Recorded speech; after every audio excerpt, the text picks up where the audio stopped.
Μιλάτε αγγλικά? Το καταλαβαίνω, αλλά δεν μπορώ να το μιλήσω.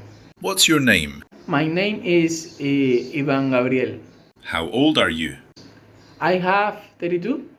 I am... Πες το αυτό. I am 32. Τα αγγλικά μου είναι πολύ κακά.